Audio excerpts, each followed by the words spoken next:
Prime time के sponsor हैं स्वागत, अदरक, लहसुन और मसाले 100% प्योर एंड।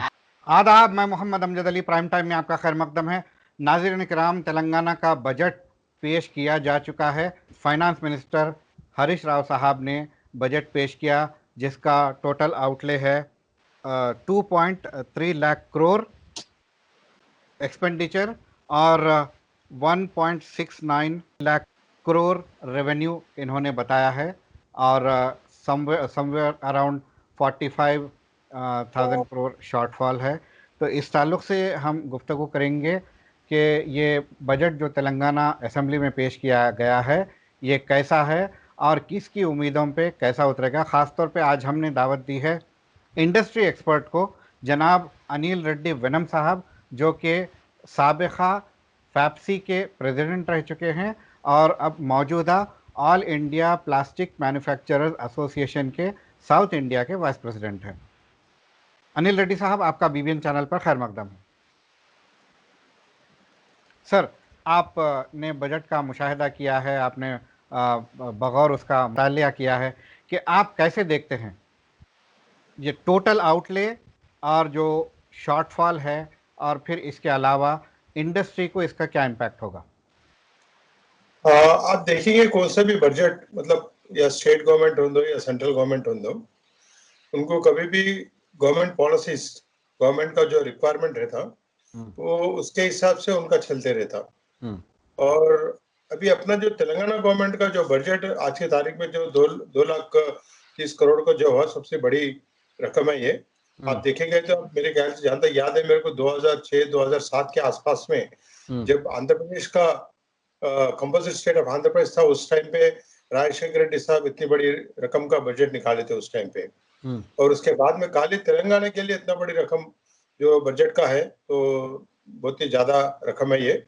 और इसमें बहुत सारे सेक्टर्स को दिल खोल के अपना अपना जगह बनाया इसमें।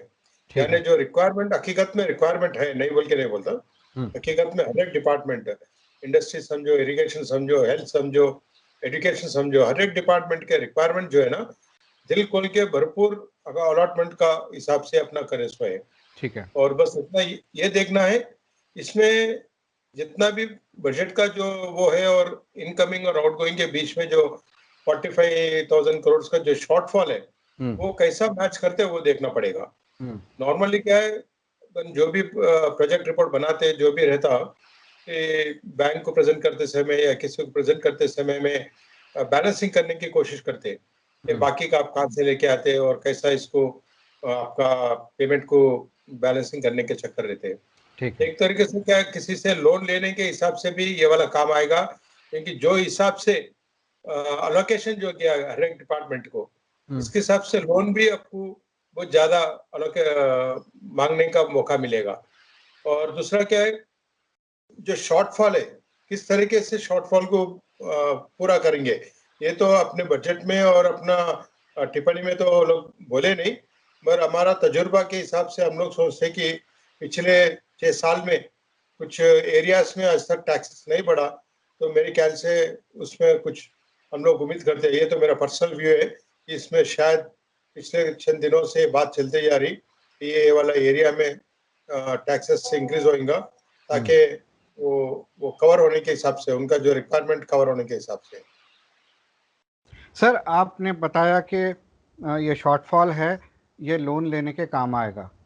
जब से केसीआर साहब हुकूमत संभाले हैं तब से वो ये कहते आए हैं कि हमारे पास पैसा बहुत है, सरप्लस है। तो फिर क्या तेलंगाना के फॉर्मेशन से लेके अब तक सरप्लस बजट पेश किया गया? नहीं, 2014-15 के टाइम पे जो अपने को हकीकत में अपने पास सरप्लस बजट था, उस टाइम की बात कर रहा हूँ मैं।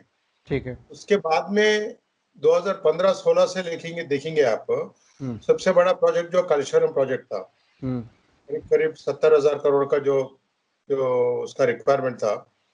फिर ड्रिंकिंग वाटर स्कीम था, मिशन भगीरथ का। ये पूरे प्रोजेक्ट्स को जो इन्वेस्टमेंट किया गया वो बहुत बड़ी रकम है वो। ठीक है। पूरा उसके लिए तो पूरा टोटल बाहर से लेके आना पड़ा, यानी लोन्स लेके आना पड़ा। तो अपना जो सरप्लस बजट है वो पूरा नेगेटिव पे आ गया अभी। अच्छा। अपने पास कोई सरप्लस बजट नहीं है।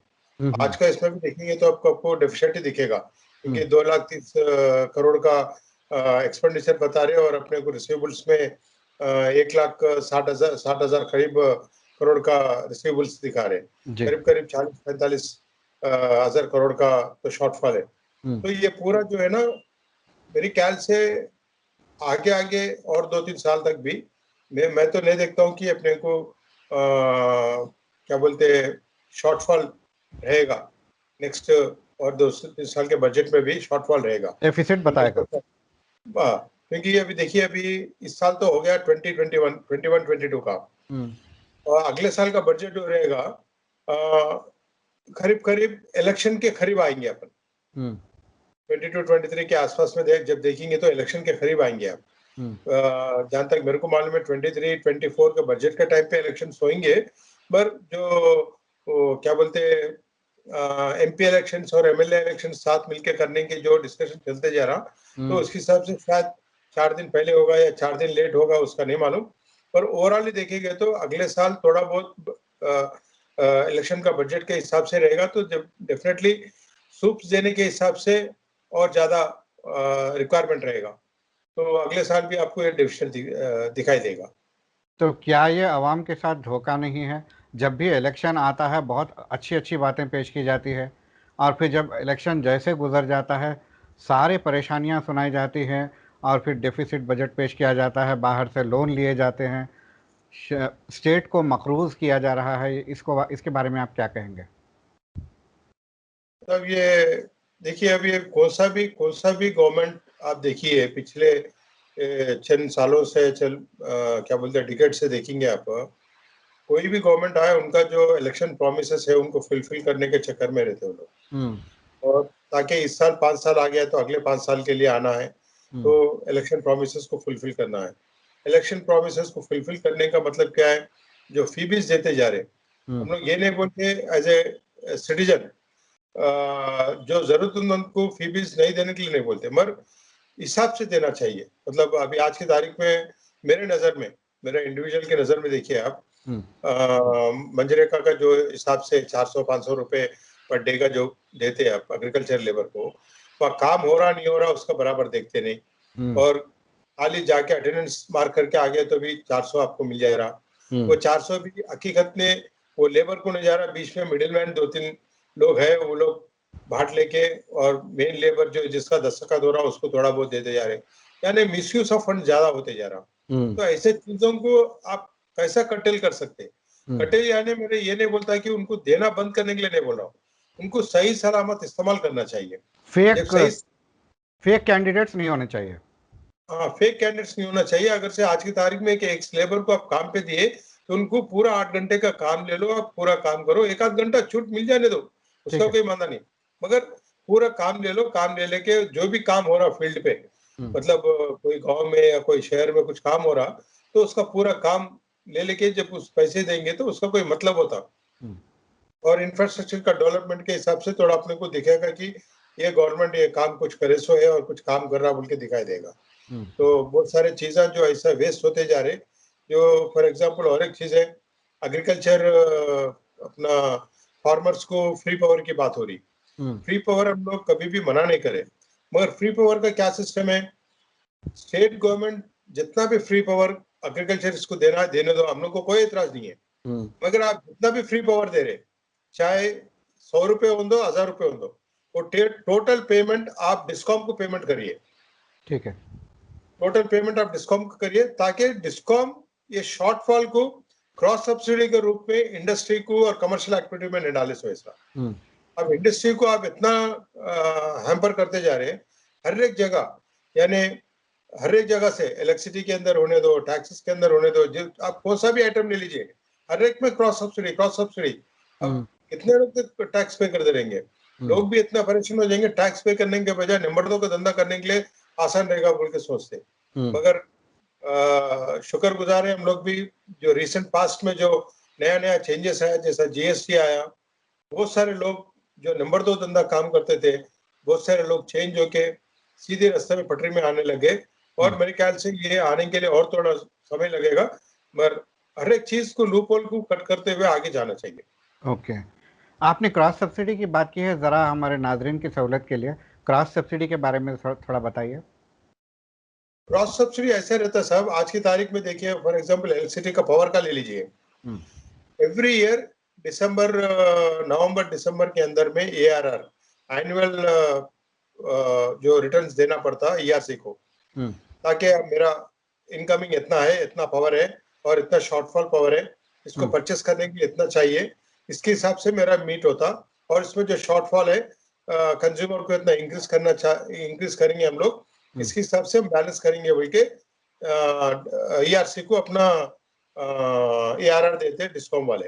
हम्म, और ईआरसी पूरा हिसाब किताब करके बराबर देख लेते, और उनका हिसाब में कोई गलत है तो उसको करेक्शन करते। पूरा करने के बाद में कहीं भी गलत है तो उसको रेक्टिफाई करके उसको सीधा करना ईआरसी का काम है।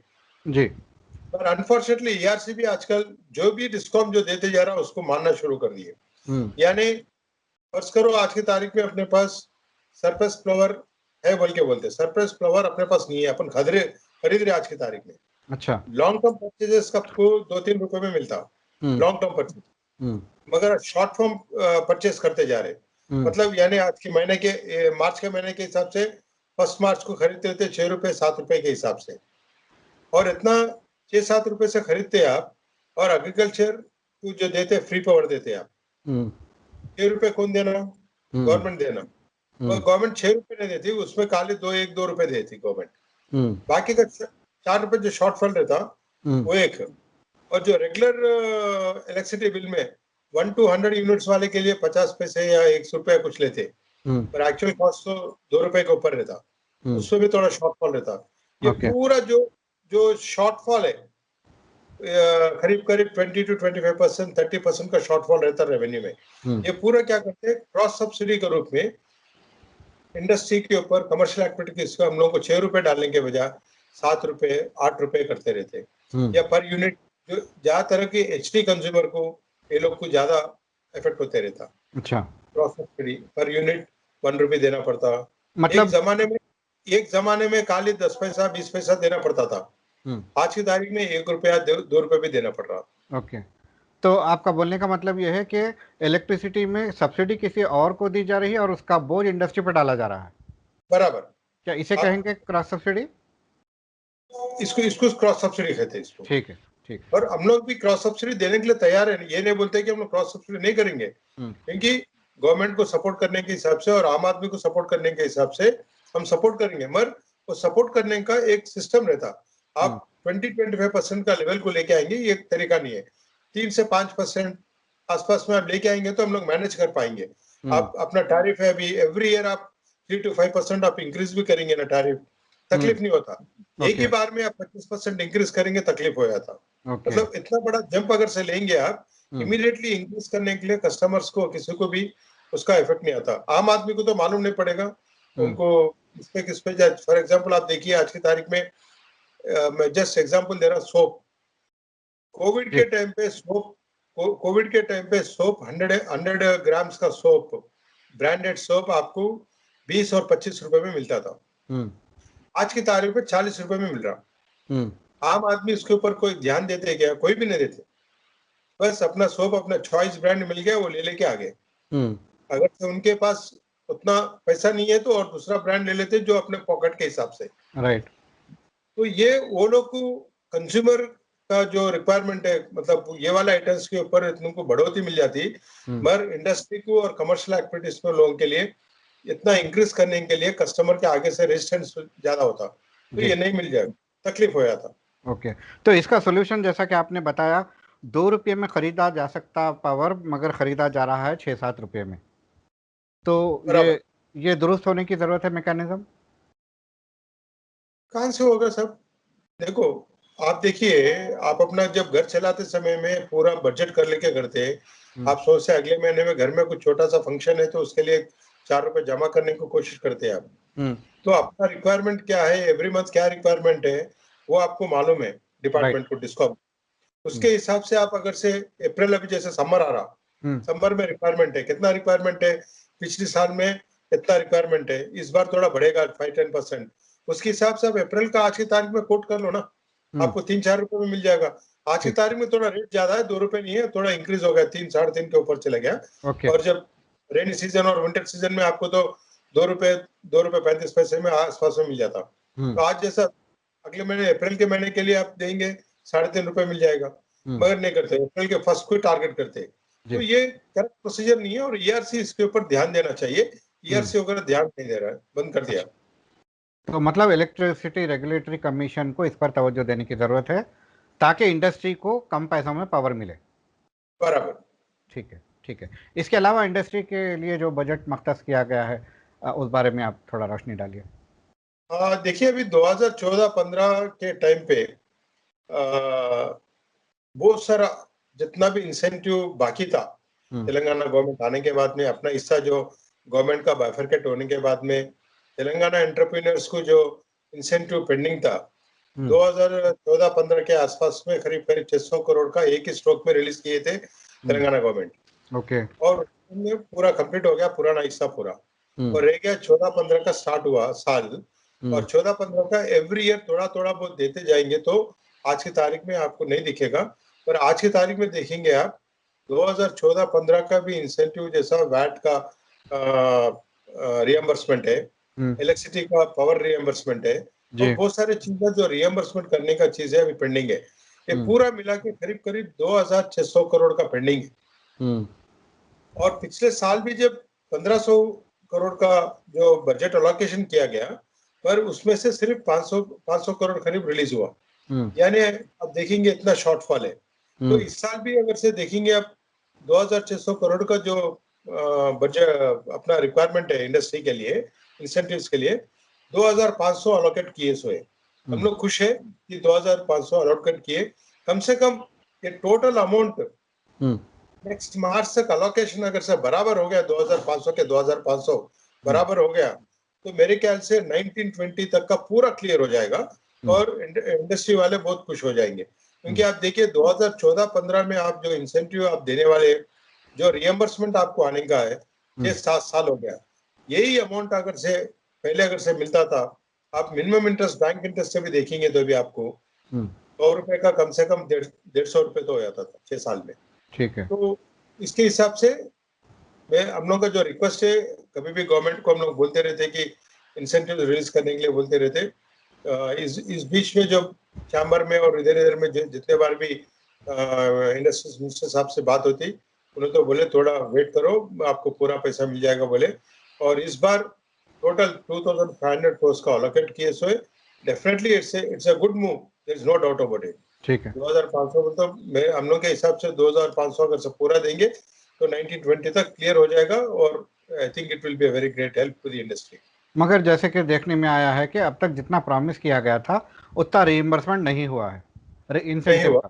जी, इंसेंटिव का, क्योंकि उस टाइम पे हम लोगों को जो ऑफ द रिकॉर्ड में जो डिस्कस होते रहता था कि उस टाइम में 2018 से पहले जो इलेक्शन का जो होते रहता, हम लोगों को जो गुड सोर्सेस से मालूम पड़ता था, कालेश्वरम प्रोजेक्ट हो या मिशन भगीरथा है, that was the major top priority programmes थे, क्योंकि नेक्स्ट इलेक्शन में जाना जरूरी था गवर्नमेंट को। और उसमें क्या नॉर्मली 80 to 90% अगर से काम दिखाई देंगे तो आपको इलेक्शन में बोलने को मौका मिलेगा कि हमने ये काम करे सो है। और उसका requirement no doubt it's a very good project. वो क्या नॉर्मली इतना बड़ा प्रोजेक्ट जो है ना, एक टाइम रहता है इसका, 5 साल 10 साल का प्रोग्राम रहता है इसका, पर सीएम साहब ने इसको रिस्क लेके 5 साल के अंदर में 6 साल के अंदर में कवर करने का, कंप्लीट करने का जो टास्क लिया गया, definitely it's a good move. पर बजट रिक्वायरमेंट भी जैसा गवर्नमेंट ऑफ इंडिया से भी बराबर फंड्स नहीं आए और अपना जीएसटी का फंड्स भी बराबर नहीं आ रहे, तो मतलब पूरी तरीके से अपने को टाइट होते चले गया स्टेट गवर्नमेंट के लिए। जो भी रिसोर्सेस है शॉर्टफॉल होते जा रहा। एवरी ईयर एम्प्लॉयज का इंक्रीमेंट और उनका पेमेंट इंक्रीज होते रहता। तो ओवरऑल देखेंगे तो एक्सपेंडिचर इंक्रीज होते रहता और रेवेन्यू कम होते जा रहा। ये एक नेगेटिव पॉइंट था। और स्पेशली जब पिछले साल देखेंगे पेंडेमिक के टाइम पे, आपको तो सबको मालूम है पेंडेमिक के टाइम पे कितना शॉर्टफॉल था, इंडस्ट्री समझो या गवर्नमेंट की तरफ से समझो, टोटली शॉर्टफॉल। राइट। तो जैसे कि आपने बताया कि यूनियन गवर्नमेंट की तरफ से जीएसटी का स्टेट का शेयर नहीं मिला है, क्या ये भी एक बड़ी वजह है कि इंडस्ट्रीज को इंसेंटिव नहीं मिले? देखिए ऐसा है, आप जबान से मतलब आप अपना जो कमिटमेंट करते हैं, आज की तारीख में जैसा भी अलोकेशन जैसा हुआ, 2,30,00,000 का अलोकेशन आप बजट पास किए, तो आपका कुछ कैलकुलेशन है, जीएसटी का होने दो और दूसरा रास्ता से दो, कहीं ना कहीं से होना जरूरी है। और इसमें से कोई भी ये कैलकुलेशन अगर से नहीं आए, उसका ऑल्टरनेट सिस्टम करना तो जरूरी है। और स्पेशली इंडस्ट्री को जो 2014-15 से जो पेमेंट नहीं देते जा रहे, तो उनको कहाँ तक देना, थोड़ा बहुत देना जरूरी है। मतलब जो बोलते हैं ना कि चलो थोड़ा 1 रुपए का बजाय आटाना भी दिया ना तो काम चलते रहेगा, और वो भी नहीं देंगे तो मुश्किल हो जाएगा। कई तो इंडस्ट्रीज बंद हो गए हैं। हाँ, कई 100% नहीं बोलता कि जीएसटी नहीं आया इसकी वजह से नहीं दिया, बल्कि नहीं बोलता, जीएसटी का पेमेंट आते जा रहा और यहाँ पे एक्सपेंडिचर होते जा रहा, और रिक्वायरमेंट अपना क्या डे बाई डे में क्या रिक्वायरमेंट 100 रुपए रहेगा और आने का रेवेन्यू 50 ही है। पूरा आने दो या आधा आने दो, कुछ भी आने दो, मतलब at any taken point higher side ही है। ठीक है। तो बहरहाल स्टेट गवर्नमेंट को इस तरफ तवज्जो देनी चाहिए कि इंडस्ट्री इंसेंटिव्स अगर अदा हो जाएंगे तो इंडस्ट्रीज जो है चैन की सांस लेंगे, वो मुल्क की तरक्की में काम कर सकेंगे, प्रोडक्टिविटी बढ़ेगी तो जो है प्रॉफिट्स आएंगे, पैसों का लेन देन होगा और सारे मामला जो है फाइनेंशियली इकोनॉमिकली बेहतर होने के चांसेस है। इसमें इलेक्ट्रिसिटी का अपन क्रॉस सब्सिडी का जो डिस्कस कर रहे थे जी। आप देखिए, गवर्नमेंट एवरी लास्ट ईयर तो 5,000 6,000 करोड़ का अलोकेट किए थे इंसेंटिव्स के लिए, इसके लिए एग्रीकल्चर पावर के लिए, और दूसरा अपना बिलो पॉवर्टी लाइन का बीपीएल वो लोग के लिए जो 8 आने में और 1 रुपए में जो पावर देते जाते हैं ना, बिलो 100 यूनिट्स का 50 यूनिट्स के लिए एक्चुअल रिक्वायरमेंट रहता 7,000 8,000 करोड़, और गवर्नमेंट का पेमेंट आता सिर्फ 5,000 करोड़। ये शॉर्टफॉल जो है बाकी का वो गवर्नमेंट देती है, और गवर्नमेंट के पास आज की तारीख में हिसाब ही नहीं है। अच्छा। और डिस्काउंट लोग भी एक्चुअली जो गवर्नमेंट ऑफ इंडिया से जो बात हो रही है, मतलब ये लोग जो वर्ड्स को डिफरेंट डिफरेंट एंगल में लेते जा रहे हैं। आप देखेंगे गवर्नमेंट ऑफ इंडिया का जो इलेक्ट्रिसिटी एक्ट जो लेके आ रहे हैं, उसमें उनका बोलने का क्या है कि आप हर एक जगह एक मीटर लगाइए, हर एक जगह मीटर लगाइए, और कितना हो रहा है उनका कंजम्पशन देखिए, वो कंजम्पशन के हिसाब से गवर्नमेंट कितना देना चाह रहा है आप दे दीजिए। तो कंजम्पशन रिकॉर्ड नहीं होने की वजह से जो क्रॉस सब्सिडी जो बर्डन होते जा रहा है इंडस्ट्री के ऊपर, ये तकलीफ हो जाए। राइट। और नेशनल पावर टैरिफ के हिसाब से 5 साल के अंदर में जो आज की तारीख में 20-25% क्रॉस सब्सिडी हो रहा ना, नेशनल पॉलिसी के हिसाब से 20% क्या है नेक्स्ट 5 इयर्स में उसको जीरो लेके आना बोल के रूल है। अच्छा। मगर ये कभी भी जीरो नहीं होता, उल्टा 20 के बजाय 25-30 तक जाते रहेगा, तो जीरो तो होता ही नहीं कभी। तो ये चीज इस बार पावर में भी देखिए बहुत अच्छा, करीब करीब 11,000 करोड़ रुपए का अलोकेशन किया गया। अब ये देखना है इसमें इरिगेशन को कितना रिक्वायरमेंट रहेगा, जो कालेश्वरम प्रोजेक्ट का जो पावर बिल आएगा उसका एक्चुअल पावर काफी बिल बड़े बड़े कितना है, पंप्स लगाए गए हैं, बड़े बड़े पंप्स लगाए, उसका एक्चुअल बिल कितना है आज की तारीख में किसी को मालूम नहीं। एज ए इंडस्ट्रीज हम लोग को मालूम है, जो पावर का मोटर है एक एक चीज, वो 1 घंटा चले तो कितना यूनिट जलता बोल के हम लोग अंदाजा लगा सकते हैं उसको, और आम आदमी को उसके बारे में मालूम नहीं पड़ रहा था, तो उसका बिल कितना आएगा हम लोग अंदाजा कर सकते हैं, 19-20 पूरा नहीं भी कर सकते तो पूरा उसका कर सकते हैं। तो ये ज्यादातर 11,000 करोड़ का जो अलोकेशन दिया गया, ये करीब करीब 7-8 हजार करोड़ तो इरिगेशन कालेश्वरम का पावर बिल में चले आता, और बाकी का जो बचा फिर एग्रीकल्चर सब्सिडी और अपना बीपीएल बिलो बीपीएल उसमें चले आएगा। ओवरऑल देखे तो फिर भी शॉर्टफॉल रहेगा थोड़ा बहुत, अब कितना शॉर्टफॉल रहेगा वो तो अगले साल ही मालूम पड़ेगा। ओके। कालेश्वरम में कंजम्पशन हो रहा है, एग्रीकल्चर में कंजम्पशन हो रहा है, और पिट रही है इंडस्ट्री, ये अच्छी बात नहीं है जी। इसके अलावा एमएसएमई की तरफ किस तरह से हुकूमत ने तवज्जो दी है? अभी एमएसएमई के लिए स्पेसिफिक अलोकेशन तो कुछ भी नहीं दिया गया। आज की तारीख में स्टेट गवर्नमेंट की तरफ से कभी भी जो इंडस्ट्रियल पॉलिसी जो आता ना, उसके अंदर में जो नया इंडस्ट्री के लिए पॉलिसी के अंदर में क्या क्या हम देंगे उसका रहता, तो नया इंडस्ट्रियल पॉलिसी तो अभी आया नहीं, जो इससे पहले 2015-16 में जो आया था वही पॉलिसी अभी कंटिन्यू होते जा रहा, 21-22 तक वही कंटिन्यू होते रहेगा। इसके बाद फिर नया पॉलिसी आने का उम्मीद है। उसमें क्या देंगे क्या नहीं देंगे वो अलग रहेगा। और जो बड़े बड़े प्रोजेक्ट्स आते रहते हैं, 200 करोड़ 500 करोड़ का जो बड़े प्रोजेक्ट आते हैं, वो लोग का इंडिविजुअल केसेस के हिसाब से मतलब वो लोग जो दूसरे राज्य से या दूसरे देश से जो आते, तो उनका रिक्वायरमेंट के हिसाब से अपना प्रपोजल लगाते इंडस्ट्री से, हम लोग को ये चाहिए ताकि हम लोग अपना इंडस्ट्री यहाँ लगाना चाह रहे हैं, तो उसमें से पूरा भी दे सकते हैं, आधा भी दे सकते हैं, इट्स ऑल डिपेंड। वो क्या बोलते हैं, टेलरिंग करके करते हैं उसको, ठीक है, रिक्वायरमेंट के हिसाब से। ठीक है। तो इस बारे में ये जो इंडस्ट्रियल पॉलिसी बनने जा रही है, इस ताल्लुक से डेलिब्रेशंस जारी है? नहीं, इट्स टू अर्ली। हाँ इट्स टू अर्ली। हाँ, हम लोग तो यही बोलते हैं कि आज की तारीख में इंडस्ट्रियल पॉलिसी में जो इंसेंटिव्स की जो बात कर रहे हैं आज की तारीख में, मतलब एज ए एंटरप्रेन्योर, ये जैसा सीनियर एंटरप्रेन्योर की तरफ से बात कर रहा हूँ, शायद जो यंगर जनरेशन इसको मानते नहीं मानते मुझे नहीं मालूम। जब मैं भी स्टार्टिंग में था तो हम लोग भी देखते थे स्टेट गवर्नमेंट का, सेंट्रल गवर्नमेंट का इतना इंसेंटिव है, तो 100 रुपए का चीज को कम से कम 20 रुपए इंसेंटिव आ रहा, तो अपने को 80 रुपए अपने जेब से खर्च हो रहा, तो इसके हिसाब से अपने इंडस्ट्री आगे जा सकते बोल के। पर अनफॉर्चुनेटली ये करेक्ट नहीं है। आप 100 रुपए का प्रोजेक्ट है तो पूरा 100 रुपए आपको लगाना पड़ेगा, और जो इंसेंटिव आएगा आने के बाद में उसको कैसे इस्तेमाल करना देखना चाहिए, ताकि आपका और साइकिल जो चलने का चलेगा। जो 20 रुपए जो आने का है, जो जैसा भी ये देखिए 2014-15 से अब 21 तक आ गया, 6 साल तक वो पेमेंट नहीं आने की वजह से आपका जो रूटीन चलने का 20% का जो शॉर्टफॉल रहता ना, तो आपका साइकिल चलना तकलीफ होते रहता। तो मेरे हिसाब से जो भी एंटरप्रेन्योर आएगा, मेरा यही सलाह मशवरा रहेगा कि चाहे आप थोड़ा कम का प्रोजेक्ट ले लो, मगर 100% बैंक लोन होने दो या आपका लोन होने दो, 100% का फंडिंग के साथ में आप अंदर आएंगे, तो जो भी इंसेंटिव आएगा उसको एक प्लस पॉइंट पे लेकर जाएगा। और आज की तारीख में ये रिएम्बर्समेंट का सिस्टम इसको खत्म कर देना। रिएम्बर्समेंट में क्या होते जा रहा, ये क्या जैसा 2014-15 का रिएम्बर्समेंट 6-7 साल के बाद जो दे रहे, ये करेक्ट नहीं। ये इस साल में खत्म कर देना चाहिए। जैसा अभी 2021-22 का चल रहा, इस साल में जो भी अपने को आने का है ना, अगले नेक्स्ट 1-2 मंथ्स में पूरा उनको रिएम्बर्समेंट का टोटल क्लोज कर देना चाहिए उसको। Okay okay okay. तो मैं ये जानना चाहूँगा, आज की तारीख में 100% फंडेड भी स्कीम्स हैं इंडस्ट्रीज के लिए?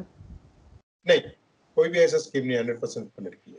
फिर आपने बताया कि नौजवानों को चाहिए कि ऐसा प्रोजेक्ट लो जिसमें 100% फंडिंग हो। ना, मेरा बोलने का क्या मतलब है, फर्ज करो आप एक 50 लाख का इन्वेस्टमेंट करने के लिए देखते प्रोजेक्ट, राइट, यही सोचते कि बैंक 75% देगा, 50 लाख के प्रोजेक्ट में आपको 25% लगाना पड़ेगा, ओके, और स्टेट गवर्नमेंट का जो इंसेंटिव 15-20% आएगा, तो ओवरऑल आपको 10-15% लगाए तो काम चलेगा बोल के सोचते आप। ओके, मेरा बोलने का मतलब ये है, ऐसा नहीं करना चाहिए। अगर से स्टेट गवर्नमेंट अपना बैंक अगर से 70% दे रहा, आपका जो पूरा 25% का पूरा आपका रखना चाहिए। अच्छा। और जब प्रोजेक्ट स्टार्ट करते समय में प्रोजेक्ट पेपर के ऊपर से आपको दिखेगा 75% बैंक देगा बोल के, मगर प्रोजेक्ट इम्प्लीमेंटेशन के टाइम पे आप देखेंगे बैंक कभी भी 75% नहीं देता। उनका जो नॉर्म्स है, कोई आइटम्स के ऊपर सर्टेन परसेंटेज कम हो जाता, थोड़ा परसेंटेज ज्यादा रहता, ओवरऑल 60% ही रहता बैंक से आने का, तो वो अलग से 15% शॉर्टफॉल हो जाता वो। अच्छा, पहले आप जो इंसेंटिव आने का 10-15% का हिसाब से आप कम पैसा लगाते, आपका 25% के बजाय उसमें कम कर दिया आप 2-4 लाख रुपए, और इधर से बैंक से जो एक्चुअल आने का 75% में नहीं आता, उसमें थोड़ा कमती हो जाती 3-4 लाख का, ओवरऑल में 7-8 लाख रुपए कम हो गया, तो आपका 25 लाख में 7-8 लाख रुपए की जो कमती होती ना, तो तकलीफ हो जाता आपका प्रोजेक्ट आगे जाने के लिए। तो मेरा बोलना है कि आपका जो 100% 25 लाख आपको लगाना है, तो पूरे 25 लाख और उल्टा 1-8 लाख रुपए ज्यादा करके आप करेंगे ना, तो ताकि बैंक से भी आगे पीछे हो गया तो आपको तकलीफ नहीं होता। ये बैंक से 75,000 की जगह 60,000 या 75 लाख की जगह 60 लाख, ये ऐसा क्यों होता है? ये ऐसा होता है सब, ये प्रोजेक्ट जब आप देखते रहेंगे ना कि एक 1 करोड़ का प्रोजेक्ट आप लेके जाएंगे, अपन समझते हैं कि बैंक 75% देगा और 25% आपको हिसाब से रहेगा, राइट। और ये प्रोजेक्ट में जब 75% बैंक देगा और 25% आपका रहेगा, इसमें क्या रहता, 30-40 लाख मशीनरी रहती, हाँ। और 15-20 लाख के बिल्डिंग रहता, ओके। 15 लाख लैंड का रहता, और 20-25 लाख रुपए आपका वर्किंग कैपिटल रहता। तो पूरा अलोकेशन डिफरेंट डिफरेंट लेवल पे रहता। ठीक है।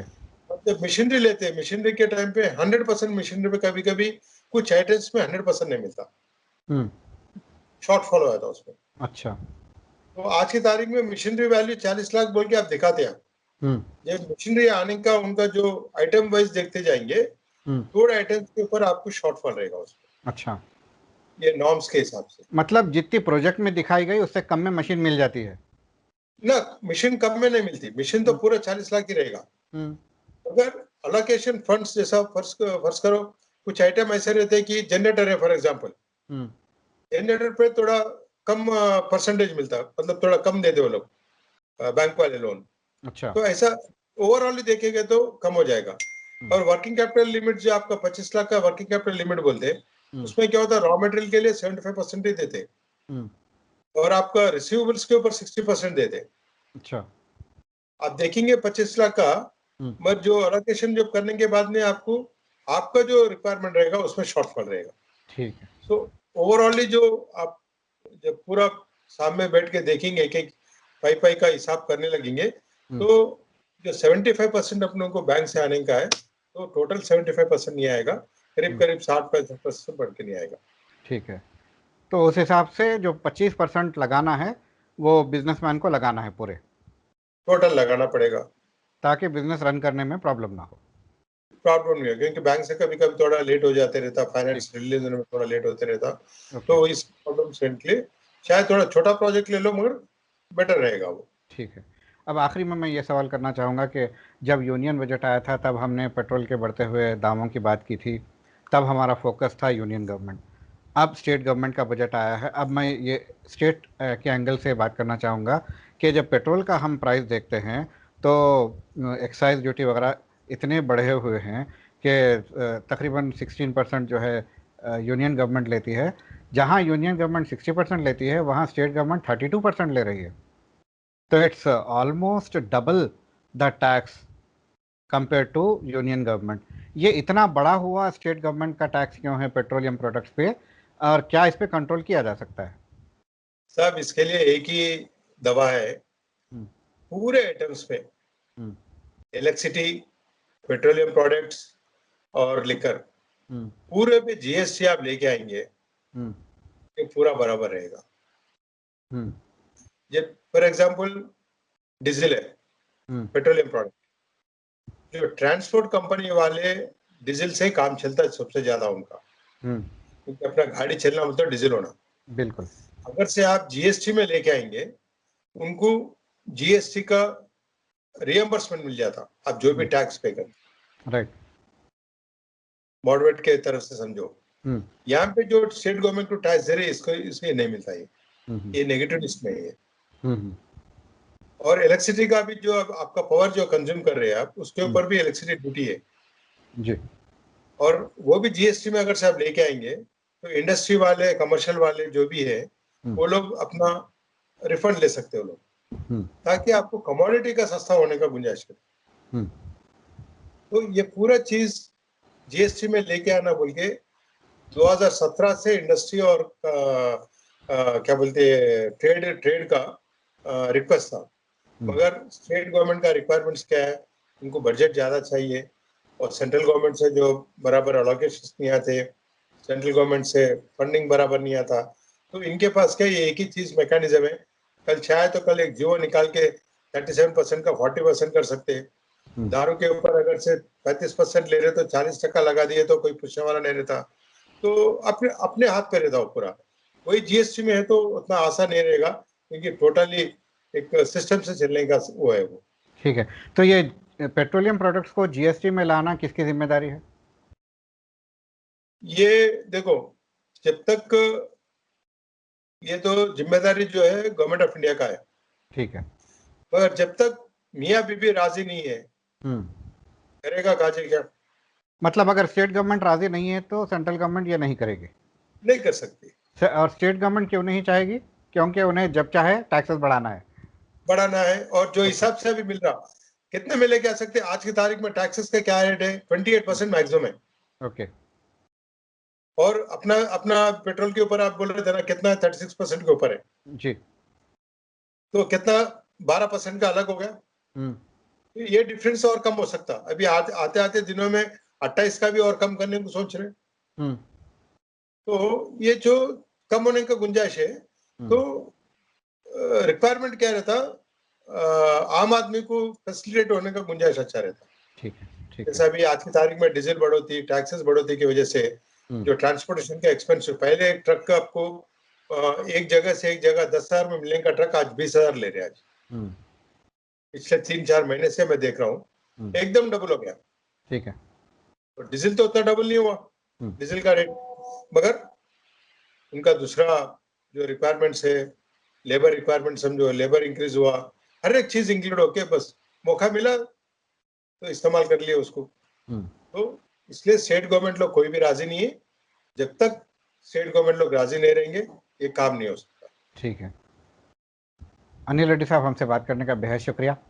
काफ़ी जो है मुफीद मालूमात आपसे हुई। जिस तरह से नाजरीन, ये थे जनाब अनिल रेड्डी साहब, ये all India plastics manufacturers association के साउथ इंडिया के वाइस प्रेसिडेंट हैं। इन्होंने तेलंगाना बजट के ताल्लुक से बात की और इन्होंने कहा है कि इंडस्ट्री क्यों सफ़र हो रही है। दो मेन वजूहत इन्होंने बताई है। जो इलेक्ट्रिसिटी जो दामों पे मिल रही है क्रॉस सब्सिडी की वजह से, वो बोझ इंडस्ट्री पे पड़ रहा है, और इसके अलावा जो इंडस्ट्री का इंसेंटिव है 2014-15 के बाद से जो है पेंडिंग है, अगर वो बतदरीज अगर दिया जाए तो, और ये जो मामला जो है क्लोज़ किया जाए तो इंडस्ट्री बेहतर पोजीशन में आ सकती है। और आखिर में इन्होंने सबसे अहम इंकशाफ ये किया है कि पेट्रोलियम के दाम इसीलिए बढ़ रहे हैं क्योंकि वो जीएसटी में नहीं है, और जीएसटी में लाना गवर्नमेंट ऑफ इंडिया की जिम्मेदारी है, और जब तक कि स्टेट गवर्नमेंट पूरी तरीके से रजामंदी ज़ाहिर नहीं करेगी, यूनियन गवर्नमेंट भी इसको जीएसटी में नहीं ला सकती है।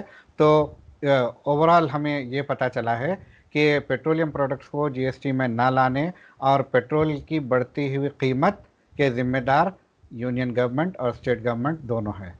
अब देखना यह है कि किस तरह से ये लोग सीरियस लेकर इसको कम करने की कोशिश करेंगे, पेट्रोलियम प्रोडक्ट्स को, लिकर को और दूसरी चीज़ों को। इन्होंने बताया जो जीएसटी के बाहर है, अगर वो जीएसटी में आ जाते हैं तो आवाम को सहूलत होगी, क्योंकि इंडस्ट्री सफ़र होना कम होगी। अगर इंडस्ट्री कम कॉस्ट पे काम करेगी तो कंज्यूमर्स को भी कम दाम में प्रोडक्ट्स मिलेंगे।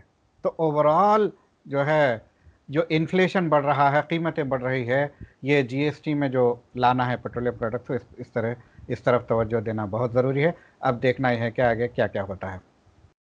अगले एपिसोड तक के लिए हमें दीजिए इजाज़त। शब बखैर। शुक्रिया।